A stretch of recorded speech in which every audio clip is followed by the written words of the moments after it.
What's up, guys? Welcome to T-Studio The Motion. If you're new to the channel, my name is Timmy T. I'm currently on my new journey as a mix and mastering engineer. If you guys have a song that needs mixing and mastering, well, guess what, guys?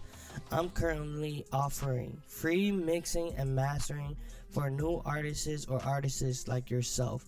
I will be leaving down my email down in the description, so go hit that and send it my way. Can't wait to hear what you guys have, and let's move on to the main topic of today. So, what do you guys need for a home studio?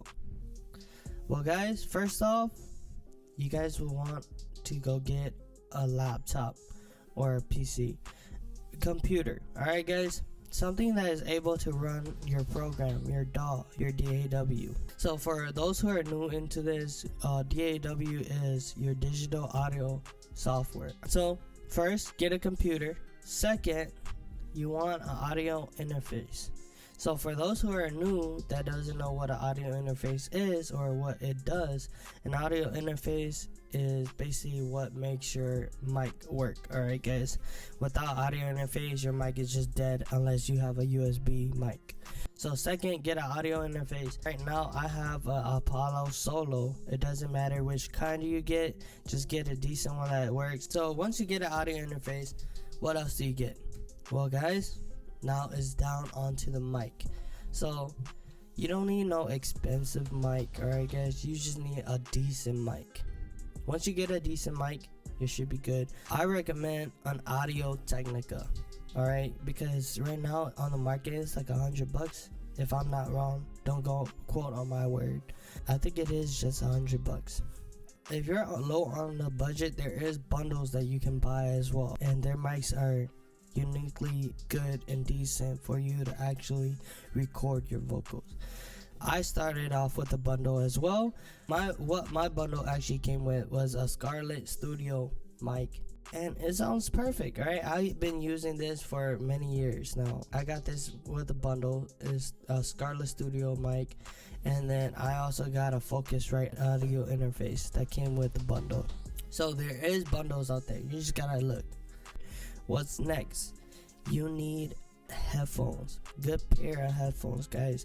You need a pair of headphones that doesn't have headphone bleed. Alright, guys, that way your mic doesn't catch all the music that is coming out of your headphones. Right, it's super bad. You can hear it, but at least make it so it's less hearable. Alright, where it's quiet. What's next after headphones? It's your accessories now. Alright, guys, it's the ones that will actually help you with your plosives. You would want a pop filter. Alright, guys, you would want a pop filters for your plosives, like your B's. Alright, because you don't want to hear that. Right, so after you get a pop filter, you're pretty much set, guys. That's all you need for a home studio to actually start recording. Now, for you guys to want to level up after that, right, you get a good pair of studio monitors. Do some research on those studio monitors and kind of know their graphs and how it will work around your room. Once you get the studio monitors, then you can move on to MIDI controllers. So MIDI controllers is more for now you can actually make beats in Logic, FL Studio, and so on and so forth. Right, it's very useful as for beat makers. I have a MIDI controller myself. I have a Yamaha MIDI controller. But what comes after all this is the room. Let's talk more about the room. So the room wise, you can get acoustic treatment panels, right, and put it out the walls, but nobody really have the budget for that, right? So you can actually go get those little foam and just kind of stick it onto the walls for less, audio going out as well, right, or hitting the walls. But those only absorb, right? It's really difficult to kind of explain, but yes, get foam and put it on your walls. You can do that method. If you live in an apartment like I do, I can't really stick it on the walls, right? So I kind of just go open. But I did get this little foam thing that goes around the mic, so it basically bounces straight forward and come back. That's it, right? you don't have to. If your budget is low, you can do an open room like how I'm doing right now. So when you have an open room like this, you want to make sure that it's not an echoey room, alright, where it has a lot of reverb. Guys, leave the reverbs and everything else to mix engineer. Yes, you might record, it might sound good, but at the end of the day, is the recording going to sound good? You gotta make sure that your room is specifically not echoey or reverb, and make sure that when you're recording it doesn't bounce off walls to walls and come back. And that's another thing too, is that basically you can actually put a blanket over yourself. It basically absorbs the sound or your vocals, right?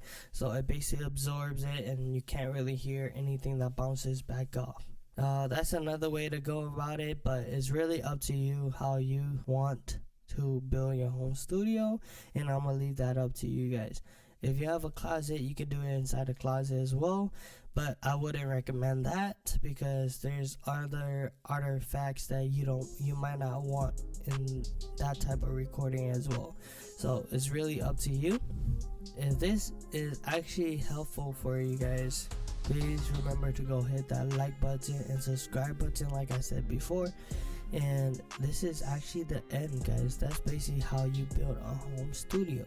So I'm gonna end my video over here, and I will see you guys on the next one. Alright guys, stay smooth.